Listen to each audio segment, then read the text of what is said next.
Setiap manusia, cepat atau lambat, akan sampai pada sebuah titik sunyi di mana ia harus mempertanyakan dirinya sendiri, apa yang sedang kujalani, dan siapa sebenarnya aku di balik semua peran yang kutampilkan. Pertanyaan ini muncul bukan ketika hidup terasa berat, tetapi justru ketika segala sesuatu berjalan seperti seharusnya. Ia muncul di sela rutinitas, dalam diam yang singkat, dalam momen ketika seseorang merasa hidupnya penuh, namun hatinya tetap kosong.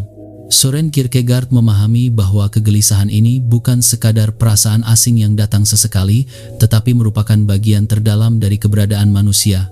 Dalam The Sickness Unto Death, ia menegaskan bahwa manusia bukan hanya makhluk yang hidup, tetapi makhluk yang terus bergulat dengan dirinya sendiri.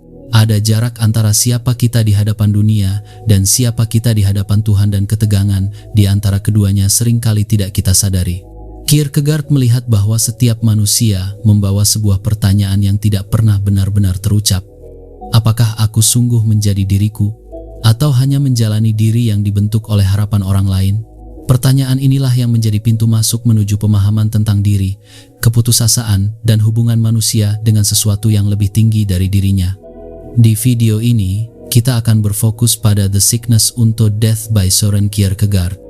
Kita akan menggali bagaimana Kierkegaard memahami konsep diri, sumber-sumber keputusasaan, serta apa yang membuat manusia sering gagal menjadi dirinya yang sejati. Søren Kierkegaard menulis salah satu karya teistik eksistensialis paling berpengaruh pada abad ke-19, The Sickness Unto Death.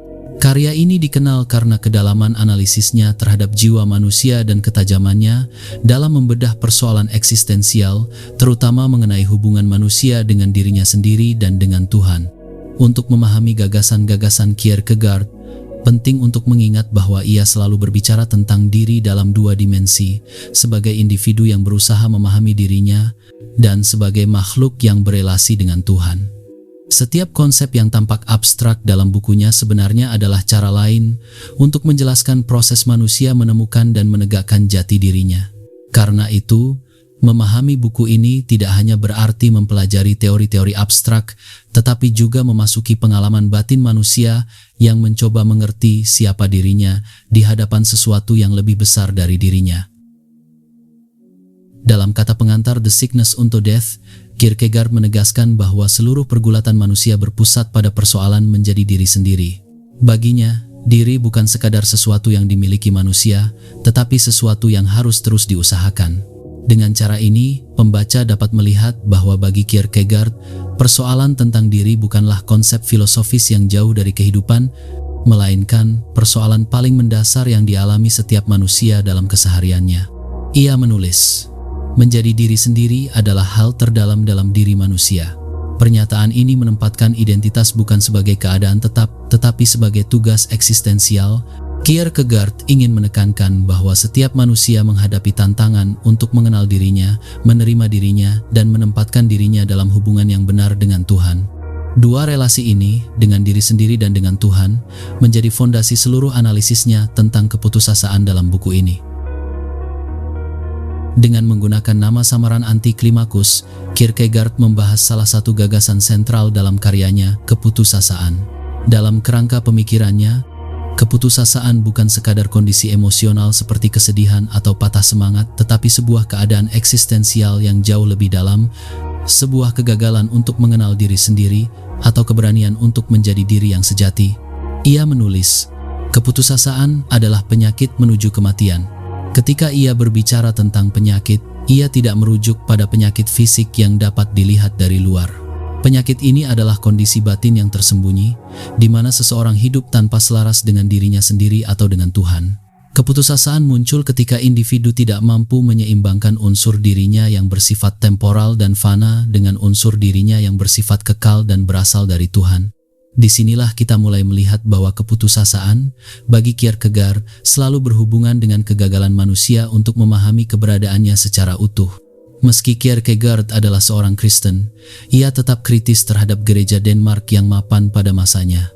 Ia lebih memilih menekankan hubungan pribadi antara manusia dan Tuhan, bukan keyakinan formal yang sekadar diwariskan. Dalam konteks itulah penyakit menuju kematian dipahami sebagai kegagalan eksistensial yang hanya dapat diatasi melalui pemulihan hubungan terdalam manusia dengan sumber keberadaannya. Judul lengkap karya ini adalah The Sickness Unto Death, A Christian Psychological Exposition for Edification and Awakening, atau dalam bahasa Indonesia Penyakit Menuju Kematian, Eksposisi Psikologis Kristen untuk Pencerahan dan Kebangunan. Judul tersebut sudah memberikan gambaran yang jelas mengenai arah pemikiran Kierkegaard. Ia hendak menggali kondisi batin manusia melalui lensa psikologis yang berakar pada iman Kristen. Meskipun istilah yang digunakan tampak abstrak, sesungguhnya Kierkegaard sedang menggambarkan pergulatan batin yang sangat dekat dengan pengalaman sehari-hari, seperti kebingungan identitas, hilangnya arah hidup, serta pencarian makna. Ia menempatkan keputusasaan sebagai kondisi ketika seseorang gagal memahami siapa dirinya di hadapan Tuhan atau menolak untuk menjadi dirinya yang sejati. Dalam kata pengantarnya, Kierkegaard menarik sebuah paralel teologis dengan kisah kebangkitan Lazarus yang diceritakan dalam Injil. Pandangan ini menekankan perbedaan antara penyakit dalam pengertian fana dan penyakit menuju kematian dalam pengertian spiritual. Bagi seseorang yang hanya melihat kehidupan dari sisi duniawi, penyakit yang paling menakutkan adalah kematian fisik. Namun, bagi orang percaya, kematian bukanlah akhir, sehingga penyakit sejati bukanlah kematian itu sendiri, melainkan keputusasaan ketakutan bahwa iman seseorang tidak cukup untuk menopang hidupnya yang kekal. Maka, apa yang tampak sebagai keresahan batin biasa ternyata, menurut Kierkegaard, adalah gejala dari relasi manusia dengan dirinya sendiri yang tidak lagi selaras. Kierkegaard ingin menunjukkan bahwa kondisi batin inilah yang sesungguhnya menghancurkan manusia, seringkali secara tersembunyi. Keputusasaan tidak tampak dari luar, tetapi bekerja diam-diam di dalam diri, membuat manusia menjauh dari sumber dirinya. Karena sifatnya yang tidak terlihat, ia menamainya sebagai penyakit mematikan, penyakit yang membinasakan bukan tubuh tetapi jiwa. Salah satu hal penting yang perlu dipahami ketika membaca Kierkegaard adalah penggunaan ironi dalam gaya penulisannya. Ia banyak terinspirasi oleh Socrates, yang kerap menggunakan ironi sebagai metode untuk menggugah kesadaran seseorang akan ketidaktahuannya sendiri. Demikian pula, Kierkegaard menggunakan ungkapan-ungkapan yang tampak sederhana tetapi menyimpan makna ganda yang mendalam. Dalam The Sickness Unto Death, ironi ini berfungsi bukan hanya sebagai gaya sastra, tetapi sebagai alat pedagogis. Ia ingin pembaca merasakan sendiri ketegangan antara apa yang mereka pikir mereka ketahui tentang diri mereka dan apa yang sebenarnya sedang ia ungkapkan. Karena itu, beberapa bagian buku mungkin terasa berat di awal, tetapi sejatinya bagian-bagian tersebut berfungsi sebagai petunjuk jalan, mengarahkan pembaca pada struktur pemikiran yang akan dijelaskan secara lebih mendalam. Dengan memahami fungsi ironi ini, pembaca dapat mengikuti alur pemikiran Kierkegaard tanpa merasa tersesat oleh ungkapan-ungkapan yang tampak paradoksal. Meskipun sering dianggap sulit, buku ini dapat dilihat sebagai sejenis buku pengembangan diri pada masanya, suatu genre yang tidak lazim pada abad ke-19 dan karena itu memicu banyak keberatan dari kaum akademis. Namun, justru karena keberaniannya melampaui batas-batas tradisi filsafat spekulatif, karya ini menjadi relevan bagi pembaca modern. Kierkegaard tidak mencoba mendefinisikan manusia secara abstrak. Ia ingin menunjukkan bagaimana seseorang dapat menemukan dirinya yang paling autentik. Bagi Kierkegaard, diri bukanlah sesuatu yang sudah selesai. Ia adalah proses, cara seseorang menilai hidupnya, memilih, bertindak, dan berdialog dengan dirinya sendiri. Melalui ironi, penekanan religius, dan analisis psikologis yang tajam, Kierkegaard mengajak pembaca untuk melihat diri mereka bukan sebagai objek yang statis, tetapi sebagai sesuatu yang terus diperjuangkan. Kierkegaard menyebut bentuk pertama dari keputusasaan sebagai keadaan ketika seseorang menolak dirinya sendiri, sebuah pelarian dari tanggung jawab eksistensial. Ini bukan sekadar rasa tidak suka terhadap diri sendiri, tetapi keinginan aktif untuk lari dari siapa dirinya sebenarnya. Untuk menjelaskan kondisi ini, Kierkegaard menulis, diri yang berada dalam keputusasaan ingin menyingkirkan dirinya sendiri. Keputusasaan jenis ini muncul ketika individu tidak sanggup menerima batasan, kenyataan hidup, atau identitas yang dilekatkan padanya. Ia ingin menjadi sesuatu yang lain, atau tidak menjadi apapun sama sekali. Di level sedang, bentuk keputusasaan ini tampak sebagai rasa malu, rasa rendah diri, atau penolakan terhadap jati diri karena tekanan sosial. Namun pada tingkat terdalam, ini adalah penolakan terhadap desain eksistensial dirinya, suatu pemberontakan terhadap kondisi bahwa dirinya adalah ciptaan Tuhan. Fenomena ini masih sangat relevan di zaman sekarang. Banyak orang yang hidup dalam bayang-bayang ekspektasi luar, keluarga, teman, media sosial, hingga merasa harus menjadi versi palsu dari dirinya. Mereka tidak benar-benar menginginkan hidup yang mereka jalani. Dalam perspektif Kierkegaard, ini bukan sekadar masalah psikologis, tetapi masalah spiritual, ketidakmampuan berdamai dengan kenyataan bahwa diri memiliki pusat, batas, dan tugas yang harus diemban. Karena itu, pembacaan terhadap keputusasaan tidak berhenti pada ranah psikologis semata, tetapi juga menyentuh akar terdalam mengenai tujuan manusia hidup di dunia. Keputusasaan ini bukan kebetulan. Ia muncul ketika seseorang memutus relasi dengan pemberi diri, Tuhan yang menjadi dasar eksistensi. Dengan kata lain, seseorang tidak bisa menerima dirinya karena ia tidak menerima asal-usul dan tujuannya. Setelah membahas keputusasaan yang muncul dari menolak diri, Kierkegaard menggambarkan bentuk kedua yang jauh lebih dalam, keputusasaan ketika seseorang ingin menjadi dirinya sendiri, tetapi tanpa bergantung pada Tuhan. Ini bukan penolakan terhadap jati diri, tetapi penegasan diri yang terputus dari sumber yang mendasari keberadaan manusia. Kierkegaard menulis, dalam keputusasaan menghendaki menjadi diri sendiri adalah rumusan dari segala keputusasaan. Pada pandangan pertama, bentuk keputusasaan ini tampak seperti kekuatan. Seseorang ingin mandiri, ingin menentukan hidupnya sendiri, ingin menjadi pusat dari segalanya. Namun bagi Kierkegaard, justru disinilah letak tragedi eksistensial manusia modern, keinginan menjadi diri sendiri tanpa mengakui bahwa keberadaan diri itu sendiri bergantung pada Tuhan. Orang yang berada dalam kondisi ini mungkin terlihat sukses, kuat, berpengaruh, atau penuh percaya diri. Ia tidak melarikan diri dari jati dirinya, ia justru memeluknya. Tetapi yang ia peluk adalah diri yang terputus dari akar spiritualnya. Ia ingin menjadi dirinya sendiri dengan kekuatan sendiri, menjadikan dirinya sebagai penentu nilai tertinggi dalam kehidupan kontemporer. Bentuk keputusasaan ini tampak pada orang-orang yang meletakkan seluruh makna hidup pada pekerjaan, reputasi, prestasi, kebebasan pribadi, atau bahkan idealisme. Mereka mungkin tidak merasa putus asa sama sekali, justru merasa penuh energi dan tekad. Namun di balik itu, Kierkegaard berkata, terdapat kerapuhan yang mendalam. Dari sudut pandang ini, apa yang tampak sebagai kebebasan justru bisa menjadi bentuk keterikatan baru yang tidak disadari. Jika nilai hidup ditopang sepenuhnya oleh diri sendiri, maka saat diri itu goyah karena kehilangan, kegagalan, usia, atau musibah, maka seluruh makna hidup ikut runtuh. Inilah inti dari keputusasaan, ingin menjadi diri sendiri. Keputusasaan jenis ini adalah kondisi ketika manusia tidak menolak dirinya, tetapi menolak menjadi makhluk yang bergantung, menolak bahwa dirinya bukan pusat segala sesuatu, menolak bahwa identitas terdalamnya berasal dari sesuatu yang lebih besar dari dirinya. Dengan kata lain, ia ingin menjadi diri sendiri tanpa asal-usul, tanpa tujuan, dan tanpa hubungan transenden. Kierkegaard melihat ini sebagai keputusasaan paling subtil dan paling mematikan secara spiritual karena seseorang bisa hidup di dalamnya tanpa pernah menyadarinya. Setelah mengurai berbagai bentuk keputusasaan, Kierkegaard membawa kita pada inti pemulihan eksistensial manusia. Jika keputusasaan muncul karena hubungan diri dengan Tuhan terputus, baik melalui pelarian dari diri maupun penegasan diri yang sombong, maka penyembuhannya hanya mungkin melalui pemulihan relasi itu. Kierkegaard menulis salah satu kalimat paling penting dalam buku ini. Diri menjadi sehat dan bebas dari keputusasaan hanya dengan beristirahat secara transparan dalam kekuatan yang mendirikannya. Pemulihan ini bukan proses instan, tetapi perjalanan batin yang menuntut kejujuran dan kerendahan hati. Resting transparently atau pemulihan hubungan dengan Tuhan bukanlah sekadar kepercayaan dogmatis atau tindakan religius formalitas belaka. Konsep ini merujuk pada suatu kondisi batin yang ditandai dengan kejujuran dan keterbukaan total di hadapan Tuhan dan diri sendiri. Ini diwujudkan dalam 3 aspek utama. 1. Penerimaan diri sepenuhnya.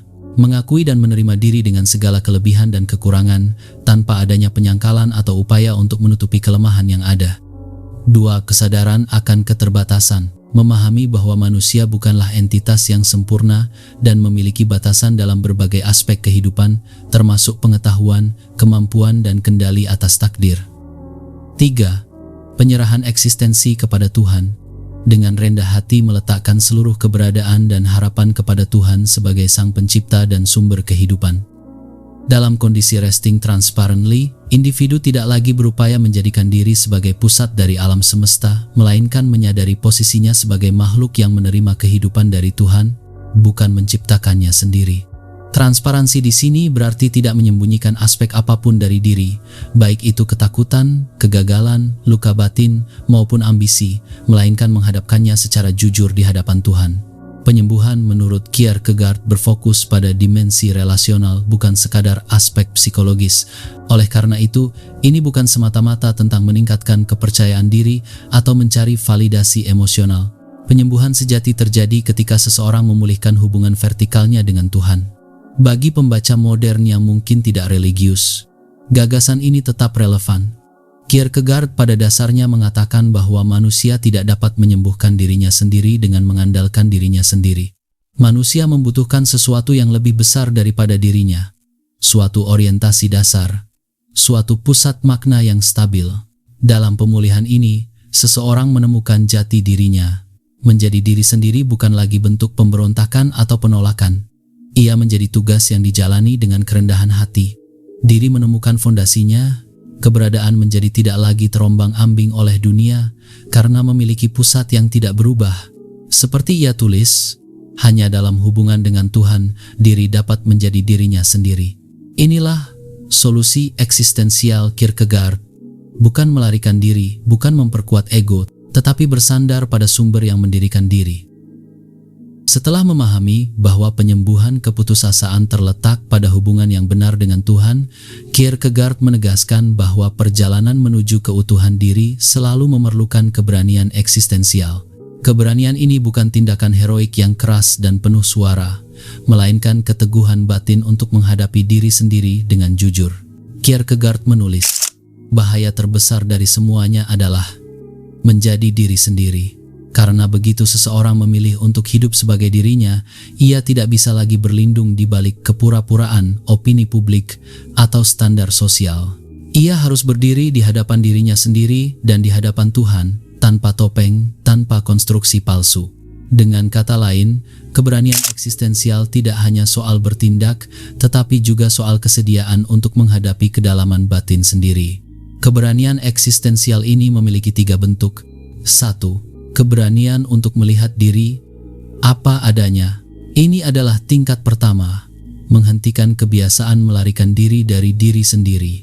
Kejujuran semacam ini sering terasa menyakitkan karena membuat manusia melihat kelemahan yang selama ini ia sembunyikan, keinginan yang ia takutkan, dan luka yang ia tutupi dengan aktivitas atau kesibukan. Namun hanya dengan melihat diri secara jernih, seseorang dapat mulai mencintai dan menerima dirinya sebagai ciptaan yang memiliki tujuan. 2. Keberanian untuk menanggung tanggung jawab hidup. Dalam kacamata Kierkegaard, menjadi diri sendiri berarti menerima bahwa hidup bukan kebetulan, bahwa setiap manusia memiliki panggilan eksistensial. Keberanian berarti mau menjalani panggilan itu, bahkan ketika jalan hidup terasa berat, penuh rintangan, atau tidak populer. 3.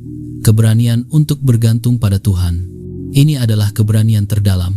Dalam dunia yang memuja kemandirian absolut, mengakui bahwa manusia bergantung pada Tuhan tampak seperti kelemahan. Namun Kierkegaard melihatnya sebagai bentuk kekuatan tertinggi, karena manusia menemukan fondasi yang tidak bisa digoncang oleh perubahan dunia. Ia menulis, diri adalah relasi yang berelasi dengan dirinya sendiri, dan dalam berelasi dengan dirinya sendiri, ia berelasi dengan Tuhan. Inilah keberanian total, menerima bahwa jati diri tidak dibangun oleh dunia, tetapi dipulihkan melalui hubungan dengan sumbernya. Saat seseorang berani menjadi dirinya sendiri dalam terang Tuhan, keputusasaan tidak lagi memegang kendali. Ia mungkin tetap menghadapi kesulitan, kegagalan, atau kesedihan, tetapi dirinya tidak hancur oleh semua itu. Ia berdiri bukan dengan kekuatan diri, tetapi dengan kekuatan yang menopang keberadaannya. Manusia seperti ini hidup dengan tenang, tidak lagi diperbudak oleh opini, prestasi, atau penilaian sosial. Ia menjadi dirinya sendiri secara penuh, bukan sebagai ideal abstrak, tetapi sebagai makhluk yang menerima hidupnya dengan kerendahan hati dan keaslian. Kierkegaard menulis The Sickness Unto Death pada abad ke-19. tetapi gagasannya tentang keputusasaan, diri, dan hubungan dengan Tuhan terasa lebih hidup justru di dunia modern. Zaman ini menawarkan kebebasan yang luas, tetapi seringkali kebebasan itu diiringi kebingungan, kecemasan, kehilangan arah, dan identitas yang rapuh. Menurut Kierkegaard, keputusasaan adalah penyakit yang lahir dari hubungan yang salah antara manusia dengan dirinya sendiri dan pada akhirnya dengan Tuhan. Ia bukan sekadar emosi negatif, melainkan kondisi batin yang muncul ketika manusia menolak dirinya atau menjadikan dirinya sebagai pusat absolut tanpa fondasi transenden. Dari seluruh uraian panjangnya, pesan Kierkegaard dapat dirangkum dalam sebuah gagasan inti. Manusia hanya bisa menjadi dirinya sendiri ketika ia menemukan diri dalam terang Tuhan. Ini bukan ajakan untuk religius secara dogmatis, tetapi seruan untuk kembali melihat hakikat terdalam menjadi manusia, bahwa kita adalah makhluk relasional, bergantung, dan dipanggil untuk hidup dengan kejujuran eksistensial. Di era media sosial, manusia cenderung membangun citra palsu demi penerimaan. Di era produktivitas ekstrem, manusia mendefinisikan diri lewat prestasi. Di era individualisme, manusia dipaksa menjadi inspirasi untuk dirinya sendiri. Semua itu, bagi Kierkegaard, adalah sumber keputusasaan baru. Keinginan untuk menjadi diri sendiri tanpa menghadapi diri sendiri, atau menjadi diri sendiri tanpa fondasi spiritual yang kokoh. Apa yang ditawarkan Kierkegaard bukan solusi cepat, bukan optimisme palsu, melainkan keberanian yang lahir dari kejujuran, keberanian untuk menerima kondisi manusiawi kita, keberanian untuk mengakui kelemahan dan keterbatasan diri, keberanian untuk bergantung pada sesuatu yang lebih besar dari diri, keberanian untuk hidup dengan integritas, bukan ilusi. Dengan kata lain, jalan keluar dari keputusasaan adalah otentisitas. Otentisitas yang disandarkan pada sumber kehidupan, bukan pencapaian manusia. Jadi, apa makna akhir tulisan Kierkegaard? Bahwa menjadi diri sendiri adalah panggilan terdalam setiap manusia, tetapi panggilan itu tidak dapat dijawab dengan kekuatan diri semata. Manusia harus berdiri di hadapan Tuhan secara transparan, dan dari sanalah diri yang sejati akan lahir. Seperti ia tegaskan, menjadi diri sendiri berarti menjadi seperti yang Tuhan kehendaki. Pada akhirnya, perjalanan eksistensial ini membawa manusia pada pemahaman bahwa pencarian jati diri selalu berkaitan dengan pencarian makna yang lebih tinggi daripada dirinya. Demikianlah pesan eksistensial Kierkegaard, bahwa di tengah dunia yang serba cepat, bising, dan penuh tuntutan, kita hanya menemukan kedamaian ketika kita kembali pada pusat yang tidak berubah,